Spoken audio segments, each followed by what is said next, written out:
Welcome to Grand Prairie Update. I'm Don Johnson. And I'm Terry Briggs. Here's what's happening in your city. We can't do it without you. May God bless you and your family. Thank you. Grand Prairie's cultural diversity is in the spotlight this week at the annual Unity Coalition Banquet. The coalition uses education and fellowship to raise cultural awareness. The highlight of the banquet is the student art contest that features works based on the theme of unity. Well, I think this is a perfect example of uniting people and getting them together in a piece of art that shows everything humanity is. I am very proud to see high school students, even elementary students, middle school students participating in this contest every year. It is a privilege to be your chief of police. This year, the coalition also featured Police Chief Steve Dye. His community policing strategy is lowering crime by bridging the city's cultural differences. You know, working together is the most important thing we can do. And working as a community and what Chief is trying to accomplish here in Grand Prairie is going to make all of us better in the long run. If you'd like more information about the Grand Prairie Unity Coalition, go online at gpunitycoalition.tripod.com. Quick Trip Park in Grand Prairie is sporting a new look.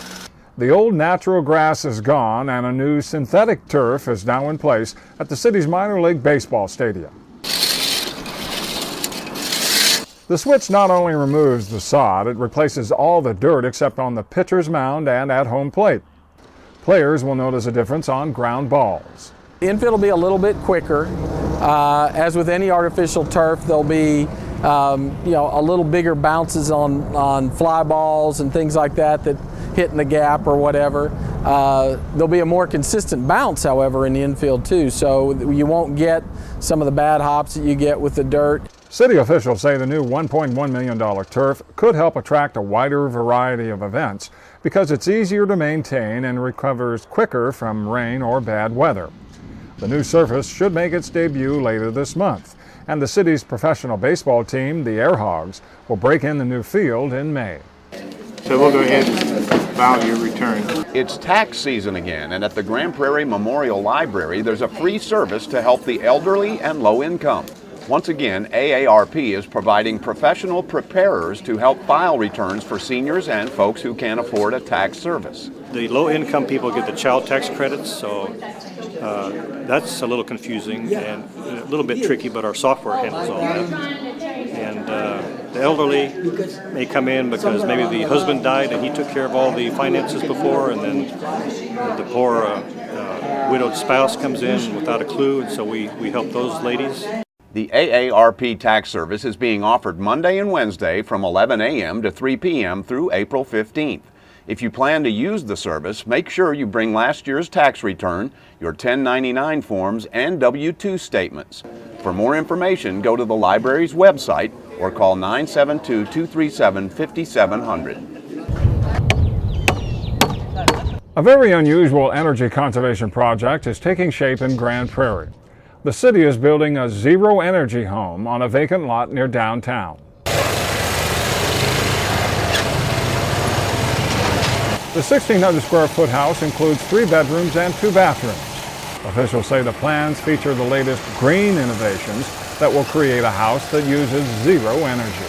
We wanted to build a house that over a net period of 12 months uses no energy, incorporating higher efficiency items built into the house, some different construction methods, solar energy and wind energy. Grant money is paying for the house, which is scheduled to be finished in March. When it's ready, it'll become a temporary residence for families who need a place to stay while their home is remodeled through a city housing program. Who knows how to dribble and shoot? I can't hear y'all. Who knows how to dribble and shoot? Some of Grand Prairie's youngest are hitting the hardwood at the Charlie Taylor Recreation Center this winter. Right now we're currently running a basketball league that's co-ed. It's for 4-, 5-, and 6-year-olds. This league's been around for about 5 years. It's a 6-week league, practice once a week. The games consist of 4 8-minute quarters. We don't keep score. It's all about the kids learning and having fun. Good job. This basketball league is just one of 7 sports leagues for kids varying from 3 to 6 years old that the city will sponsor in 2013. It's a shining example of the Parks and Recreation Department's commitment to offer something for just about anyone, no matter what your age. Good shot. It's for 4, 5, and 6-year-old kids. I mean, what can they get out of it? Just basically just keep them, keep them out of trouble, teach them the fundamentals of basketball. Let's see what you got. Don't bounce so hard, baby. To get them out of the house and to keep that heart going and just here to have fun with them. You got a daughter playing here. What do you expect her to get out of playing in this league? I just want her to basically learn like the fundamentals and just like working with a team, because that's the biggest part, because when you grow up you're gonna have to work with a team in anything you do. 1, 2, 3, now! More importantly than just the physical aspect that these kids get, it's also the socialization with the other children. When they're 3, 4, 5, and 6, it's just as important as, say, a pre-K class. They also get to learn from a coach, somebody that's different than their parents. So they get a lot more out of it than just the physical aspect. This is the first of 2 basketball leagues at Charlie Taylor this year. Soccer for kids ages 3 to 5 starts March 16th. For pricing and registration information about any of the sports leagues, go to grandfundgp.com or call 972-264-6890. That's it for this edition of Grand Prairie Update. Hope you'll join us again next time.